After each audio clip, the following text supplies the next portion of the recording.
근엄하긴 하지만 어리석기 그지없는 어떤 왕이 있었답니다. 아주 옛날 이야기입니다. 발걸음을 옮길 때마다 이 왕은 짜증을 냈습니다. 때로는 화를 많이 냈습니다. 이유는 발에 먼지가 붙는다고, 그리고 거친 땅 때문에 발이 종종 상하게 된다고 투덜거리면서 이렇게 늘 불만스러웠는데 급기야 이런 명령을 했답니다. 나라 전역을 쇠가죽으로 덮어라, 깔아라. 이 소문이 삽시간에 전국에 퍼지게 될 때 사람들은 배꼽을 잡고 웃었다고 합니다. 어떻게 이런 명령이 있을 수가 있단 말입니까? 아주 지혜로운 사람 하나가 왕을 찾아가서 말했습니다. 소가족으로 온 땅을 덮는다는 것은 가당치도 않는 생각입니다. 온 세상 소를 다 잡아도 그렇게는 못합니다. 그러지 마시고 폐하의 두 발을 보호해 줄 수 있을 정도의 쇠가죽 두 조각만 있으면 되지 않겠습니까? 이 어리석은 왕은 그거 참 좋은 생각이다 라고 했답니다. 그게 구두의 유래라고 합니다. 길이 좋아지기를 바라십니까? 길이 평탄하길 원하십니까? 그러지 말고 내 발걸음이 좋아져야 할 것입니다. 길이 새롭게 되기를 바라지 말고 내 발과 내 발걸음이 새로워진다면 이 세상은 달라질 수 있을 것입니다. 여러분, 길을 걸어갈 때 보면 무거울 때도 있고 발걸음이 가벼울 때도 있습니다. 이상하게도 어디를 가는 길은 멀고 돌아올 때는 가깝습니다. 같은 거리인데도 그렇습니다. 결국은 무거운 발걸음이라는 것은 내가 모르는 길을 가기 때문에 그렇습니다. 낯선 길, 익숙하지 않은 길, 전혀 모르는 길을 갈 때는 그 길이 너무나 멀게 느껴집니다. 불확실한 길을 갑니다. 내가 지금 어디로 가고 있는 것인가 분명치 않고요, 또 앞에 어떤 일을 만날지 너무나 두려운 마음도 있습니다. 이렇게 되면 점점 발걸음이 무거워지고 두려운 마음도 있습니다. 게다가 자의로 선택한 것이 아니고 누군가의 명령에 따라서 억지로 발걸음을 옮기고 있다면 이 발걸음은 무거울 수밖에 없을 것입니다. 게다가 모든 일을 혼자 결정해야 하는 외로운 길을 갈 때 그 길은 점점 어려워지고 무겁고 그렇게 될 것입니다. 반대로 아주 가벼운 발걸음이 있습니다. 그것은 무엇보다도 최종 목적지를 알고 있을 때 그렇습니다. 최종 목적지를 보장받고 갈 때 그렇습니다. 내가 지금 어디로 가고 있는지 그 마지막 종착지가 분명해야 합니다. 확실한 목표를 결정하고 가고 있으며 내가 자의로 기쁜 마음으로 하게 되면 그 길은 너무나 가볍고 경쾌한 발걸음이 될 수가 있을 것입니다. 1절에 보면, 우리가 읽지는 않았지만 1절에 보면 사도 바울은 자기 민족인 이스라엘 백성의 구원을 얼마나 간절히 소원을 하고 있는지 말하고 있습니다. 앞선 9장의 요점은 이스라엘 백성들 대부분이 불신앙 가운데 있음에도 불구하고 하나님은 남은 자를 남겨두시고 저들을 구원하시고 저들을 통해서 하나님이 하시고자 하는 일을 하신다는 겁니다. 그리고 이 남은 자의 구원이 가능할 수 있었던 이유는 하나님의 주권적인 그 작정 때문이라고 말하고 있습니다. 우리가 하나님의 작정하심이나 하나님의 계획을 강조하게 될 때에 자연적으로 갖게 되는 질문은 이렇습니다. 하나님의 작정대로 하시면 됐지 우리의 전도가 필요 없지 않냐 하는 질문이 제기될 수가 있습니다. 본문은 복음 선교에 있어서 인간 편에 책임이 있느냐 하는 문제를 다루고 있습니다. 이에 관하여 하나님의 주권, 하나님의 구원을 계획하시고 이루시는 것이라고 하나님의 주권을 강조하는 사람들이 있는 반면에 또한 하나님의 주권을 부인하지는 않지만 어떤 사람들은 복음을 받아들이는 인간편에서의 결단과 그 복음을 전하고자 하는 인간편의 응답이 없이는 하나님의 구원은 이루어질 수 없다고 강조하는 사람들이 있습니다. 이 두 가지는 어찌 보면 매우 역설적인 것 같지만 사실 성경은 이 양자를 똑같이 강조하고 있습니다. 불행한 사실은 기독교 교회 역사에 있어서 어떤 신학자들은 하나님의 주권 편만을 강조하려고 했고, 어떤 사람들은 인간의 편만을, 책임 편만을 강조하려고 했습니다. 기독교 신학에서는 구원은 하나님이 계획하시고 주도하시고 하나님이 이루시는 것이라는 측면을 강조하는 신학적인 사상을 우리는 켈빈주의라고 불렀고, 반대로 인간편의 응답과 책임을 더 강조하는 신학 사상을 가리켜서 알미니안주의라고 우리는 불렀습니다. 이런 하나님의 주권과 인간의 책임이 어떻게 조화될 수 있느냐 하는 것은 영원한 우리 인간이 대답할 수 없는, 어찌 보면 신학적인 역설이 될 수도 있을 것 같습니다. 그러나 성경은 구원은 하나님이 주도하시고 계획하는 것임에도 불구하고 이 하나님의 작정이 실현되기 위해서는 인간의 신앙의 결단은 여전히 필요한 것이고, 복음을 전하는 일에 있어서도 인간 편에 책임 있는 선교는 여전히 중요한 것이라고 이 양자를 다 강조하고 있습니다. 사도 바울은 로마서 9장에서 하나님의 작정을 강조하고 10장에서는 이 영광스러운 복음이 전해지기 위해서 우리가 해야 할 책임이 무엇인가를 강조하고 있습니다. 첫째로 바울은 복음의 정확한 지식이 있어야 함을 강조하고 있습니다. 자기의 동족인 이스라엘 백성들이 종교적인 특권 속에 살고 있음에도 불구하고 그들의 대부분이 예수님을 믿지 못하고 불신앙 가운데 있는 이유는 복음의 진정한 지식이 그들에게 없었기 때문이라고 말씀합니다. 2절에 그들이 하나님께 열심히 있으나 올바른 지식이 따른 것이 아니니라 라고 말합니다. 바울 사도는 여기서 열심이라는 단어와 그리고 지식이라는 단어를 대조시키고 있는 것을 볼 수 있습니다. 이스라엘 백성이 얼마나 종교적으로 열심이었습니까? 정말 열심이었습니다.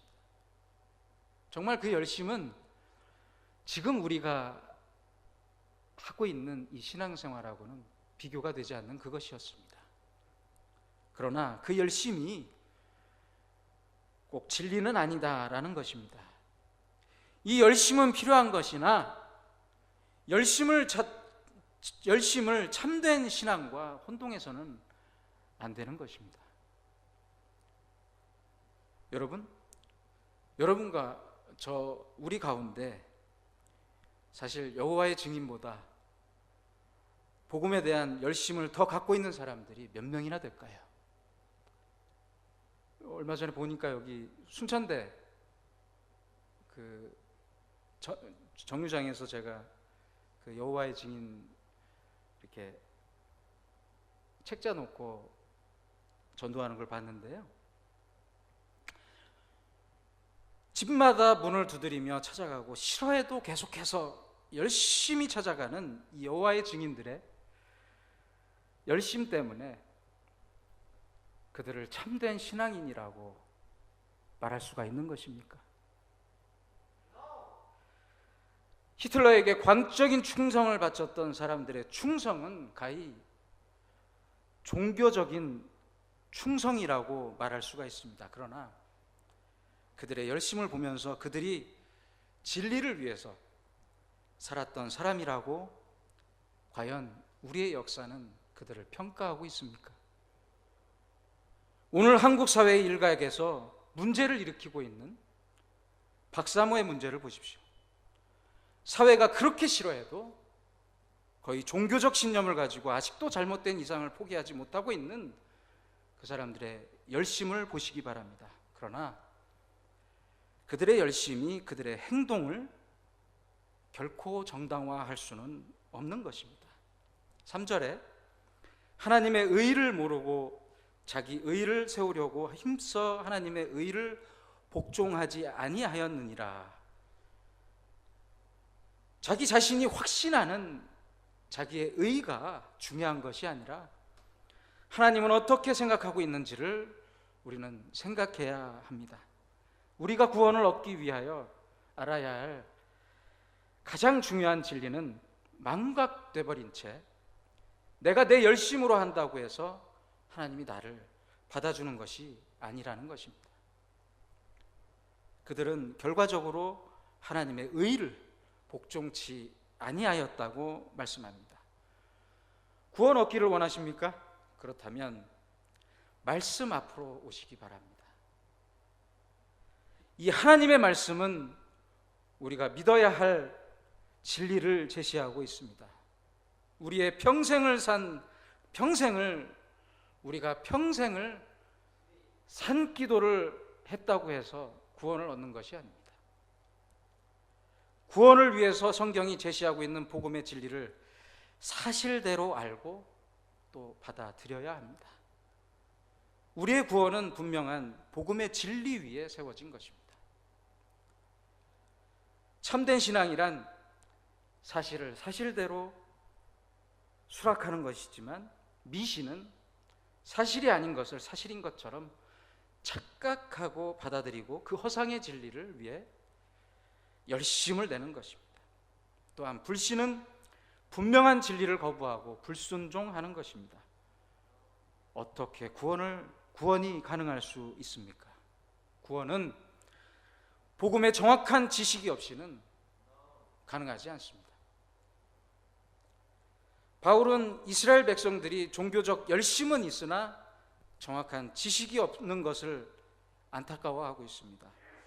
그러나 바울 자신도 사실은 그들과 똑같았습니다. 잘 아시는 바대로 바울이 예수님을 믿기 전에는 열심히 특심한 종교인이었습니다. 사도 바울도 예수 그리스도의 교회를 핍박했던 이유도 그의 종교적 열심 때문이었습니다. 바울은 본래 한 분이신 여호와 하나님을 열심히 믿던 사람이었습니다. 그런데 그 하나님이 아니라 예수님을 믿어야 한다고 주장하는 사람들이 갑자기 생겼어요. 그는 그것을 용납할 수가 없었으며 그는 그가 믿는 유일하신 하나님에 대한 충성심을 갖고 예수 믿는 사람들을 없애기 위해서 다메섹 길을 가고 있었습니다. 사도 바울은 자기의 구원을 위하여서 자기가 믿고 있었던 그 하나님이 자기의 죄 문제를 스스로 해결할 수가 없기 때문에 예수를 보내주셨다는 사실을 알 수가 없었습니다. 그리고 그 죄 문제의 해결을 위해서 예수 그리스도께서 십자가에서 돌아가시고 우리를 의롭다 하시고 우리에게 부활의 생명을 주시기 위해서 십자가에서 부활하셨다는 사실도 그는 전혀 알 수가 없었습니다. 그는 종교에 대한 열심은 있었습니다. 구원의 참된 지식을 그는 모르고 있었던 것입니다. 우리의 구원이 참된 구원이 되기 위해서는 우리는 절대로 이 복음의 정확한 지식을 가지고 있어야 합니다. 둘째로는 복음을 마음으로 믿어야 합니다. 우리에게 구원이 이루어지면 우리의 구원 체험의 가장 외적인 표현은 바로 이것일 겁니다. 예수님은 나의 구주시요 나의 주님이십니다 라고 입술로 고백하는 것입니다. 그러나 그 사실을 믿지 않으면서도 입술로만 고백할 수는 있습니다. 남들처럼 기도하는 척하고 남들처럼 신앙 고백을 할 수도 있고 사도신경을 줄줄줄 외울 수도 있습니다. 정말 내 입술의 고백이 진정한 고백이 되기 위해서는 그 마음으로부터 그 사실을 믿고 있느냐가 중요한 것입니다. 네가 만일 내 입으로 예수를 주로 시인하며 또 하나님께서 그를 죽은 자 가운데서 살리신 것을 내 마음에 믿으면 구원을 받으리라. 오늘 함께 보았던 9절 말씀입니다. 본래 신약 성경은 히랍어로 기록되어 있는데요, 소위 히랍 사람들에게 이 마음에 관한 정의를 물으면 간단히 그들은 이렇게 대답합니다. 인간의 지성과 의지라고 대답할 것입니다. 우리가 복음의 진리를 알아야 한다고 했을 때 그것은 대부분 이 두뇌를 통해서 이루어지는 작용입니다. 그러나 내가 어떤 구원에 대한 지식을 갖게 되었다고 우리가 구원을 얻는 것은 아닙니다. 구원의 지식은 반드시 있어야 하지만 그 사실만 안다고 구원이 아니라 그 사실을 마음으로 믿어야 한다는 것입니다. 야고보서 2장 19절에 보시면 내가 하나님은 한 분이신 줄을 믿느냐 잘 아는도다 귀신들도 믿고 떠느니라 말씀이 있습니다. 여기서 귀신들이 믿는다는 표현은 지식적으로 안다라는 의미에서의 믿는다는 것입니다. 귀신들은 하나님이 살아계신 유일한 살아계신 하나님이신 사실을 알 뿐만 아니라 심지어 그들은 인류의 구원을 위해서 하나님이 보내신 외아들 예수 그리스도가 십자가에서 죽으신 그 사실도 알고 있습니다. 귀신처럼 지식적으로 사실을 알기만 하는 믿음이라면 그것은 귀신의 믿음과 같습니다. 그러나 귀신이 하나님 앞에 자기의 삶을 드리고 정말 귀신이 자기의 마음으로부터 하나님을 찬양합니까? 그런 걸 보셨습니까? 귀신은 예수 그리스도가 십자가에서 죽으시고 부활한 것을 알고 있습니다. 귀신같이 압니다. 그 부활이 나를 위한 것으로 받아들이고 그분 앞에 귀신의 삶을 드리지는 않습니다. 구원은 분명히 지식 이상의 것입니다. 어느 날 이 구원의 놀라운 지식이 전달되었을 때 나는 그것이 나를 위한 하나님의 복음의 사건인 것을 깨닫고 내 마음으로 예수 그리스도를 나의 구세주와 주님으로 받아들이고 그분만을 구원의 주님으로 신뢰한 이 놀라운 사건이 여러분에게 일어났습니까? 제가 탄 배가 제가 난파선을 탔다고 가정해 보시기 바랍니다. 더 이상 살 희망이 없습니다. 그런데 갑자기 구조선이 등장했습니다.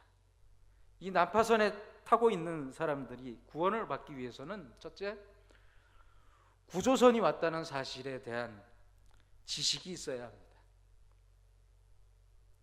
그러나 이 지식이 아는 것만으로 충분하지는 않습니다. 이제는 이 난파된 배에서 구조선으로 옮겨 타야 합니다. 아직까지도 난파선에 머물러 있다면 아직도 그 목숨을 난파선에 의지하고 있는 것입니다. 이제는 내가 의지하던 난파선에서 내 목숨을 구조선에다가 맡겨야 합니다.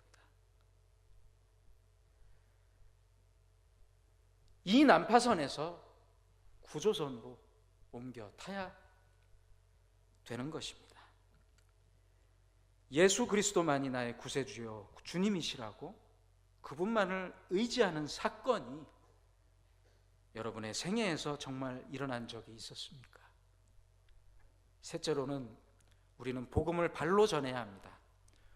우리가 복음을 듣고 예수님을 구세주와 주님으로 믿음으로 말미암아 구원을 받았습니다. 이보다 더 위대한 사건이 있습니까? 이보다 더 위대한 경험이 있습니까? 이보다 더 위대한 사실이 있었습니까? 그렇다면 어떻게 침묵할 수가 있겠습니까? 이제 이웃의 구원을 위해서 우리는 이 복음을 가지고 가야 합니다. 바울은 본문에서 신체의 구조를 통해서 복음의 책임을 설명하려고 의도하고 있는 것 같다는 생각을 해봤습니다. 우리는 먼저 머리로 구원의 지식을 알아야 합니다. 그리고 마음으로 믿어야 하고 입술로 시인해야 합니다. 그 다음에 할 일은 걸어가는 것입니다. 발로 걸어가야 합니다. 복음 없이 살고 하나님 없이 살고 있는 사람들에게 찾아가서 우리의 발걸음으로 복음을 전해야 하는 이 책임을 여러분은 감당하고 계십니까? 그런즉 그들이 믿지 아니하는 이를 어찌 부르리요? 듣지도 못한 이를 어찌 믿으리요? 전파하는 자가 없이 어찌 들으리요? 보내심을 받지 아니하였으면 어찌 전파하리요? 기록된 바 아름답도다. 좋은 소식을 전하는 자들의 발이여 함과 같으니라. 사도 바울은 로마서 9장에서 구원에 대한 하나님의 주권적인 작정을 강조하였고, 오늘 10장에 들어와서는 그 구원이 실현되기 위하여 하나님의 영광스러운 그 구원의 작정과 은혜가 모든 사람들에게 미치기 위하여 복음을 들고 나가야 하는 우리의 책임을 강조함으로써 9장과 10장을 놀랍게 조화를 만들고 있습니다. 놀라운 사실은 기독교의 역사 속의 초대교회 이후에 1780년대에 이르기까지 선교에 관한 전 지구상의 교회가 눈을 감고 있었다는 사실입니다. 물론 그 중에서도 소수의 사람들이 선교를 하기는 했었지만은 전 교회적으로 선교가 얼마나 중요한가를 깨닫고 복음을 전하고 선교하는 일이 1세기부터 시작해서 1700년대까지 캄캄한 암흑시대였습니다. 그러던 1787년의 어느 날 영국의 한 젊은이가 구원을 받았습니다. 그 후에 그는 성경이 너무 좋아서 성경을 계속 읽다 보니 성경의 몇 페이지마다 복음을 전해야 하는 선교의 책임을 강조하고 있는 것을 깨달았습니다. 매우 단순한 마음을 갖고 있던 이 청년은 기도하기를, 하나님, 아직 한 번도 복음을 듣지 못한 이 지구상의 사람들에게 저를 보내시고 복음을 전하게 하소서라고 기도를 하기 시작했다고 합니다. 그는 구체적으로 세계 지도를 만들어서 복음을 한 번도 접하지 못한 지역을 찾아서 표시해 나가기 시작했고, 그뿐 아니라 하나님이 자기를 어느 지역으로 보내실 것인가를 생각하며 외국어를 배웠다고 합니다. 구두 수송공으로 일하고 있던 이 젊은이는 너무나 마음이 뜨거워져서 한 번은 목사님의 모임을 찾아가서, 목사님들, 제가 성경을 읽어보니까 선교를 해야 합니다 라고 말했다고 합니다. 그러자 그 자리에 참석하고 있던 영국의 유명한 신학자였던 리랜드 박사는 젊은이 함께, 하나님이 이방인들을 구원하기를 원하신다면 자네가 없이도 얼마든지 구할 수가 있다네, 그런 광신자 같은 소리를 하지 말게라고 소리쳤다고 합니다. 그러자 이 젊은이는 그 자리에 다시 앉을 수밖에 없었습니다. 나중에 그의 전기에 보면 그는 당시 자리에 앉으면서도 이렇게 얘기했다고 합니다. 박사님 맞습니다. 하나님은 당신이나 제가 없어도 복음을 이방인들에게 전할 수가 있습니다. 그러나 제가 믿기에는 하나님은 당신이나 저를 통해서 그 일을 하기를 원하십니다 라고 적었다고 합니다. 그리고 얼마 후 그를 동조하는 소수의 사람들의 도움을 받아서 그는 인도로 가는 배를 타게 됩니다. 이 젊은이가 바로 현대 선교의 문을 열었던 그 유명한 윌리엄 켈리입니다. 가지 않는다면 누가 복음을 전할 수가 있겠습니까? 전하는 사람이 없다면 어떻게 들을 수가 있겠습니까? 듣지 못한다면 어떻게 믿을 수가 있겠습니까? 믿지 못한다면 어떻게 구원을 받을 수가 있겠습니까? 이것은 비단 멀리 있는 사람들에게 뿐만 아니라 날마다 우리의 삶의 장에서 만나는 복음 없이 주님 없이 살고 있는 사람들에게 우리들은 복음 선교의 책임을 감당해야만 한다는 것입니다. 올림픽이라고 하는 것은 헬라의 아테네에서 시작이 됩니다. 그 올림픽 경기의 첫 번째 종목은 마라톤입니다. 그런데 이 마라톤은 유래가 이렇습니다. 다들 잘 아시겠지만 옛날엔 전쟁이 많았어요. 한 번 전쟁이 나면 1년, 2년 동안 남편이나 아들이 돌아오질 못합니다. 지금처럼 전화기가 있는 것도 아니고 통신 수단이 좋지를 않았기 때문에 전쟁에서 이겼는지 졌는지, 내 남편이나 아들이 살았는지 죽었는지 알 수가 없어요. 그래서 이 전쟁에 이겼으면 이겼다는 소식을 전해 주어야 할 필요성이 있었습니다. 그래서 그 승전보를 가지고 산 넘어 강 넘어 뛰어 빨리 전하기 위해서 그 뛰는 사람을 뽑는, 선발하기 위해서 만든 것이 올림픽 경기였다고 합니다. 마라톤이었다고 합니다. 전쟁에서 이겼습니다. 이 이겼다는 소식을 가지고 지금 뜁니다. 그 뛰는 사람의 발걸음이 얼마나 가볍겠습니까? 이 사람의 소식이 전해질 때에 성문에 올라가서 우리나라 군대가 이겼다고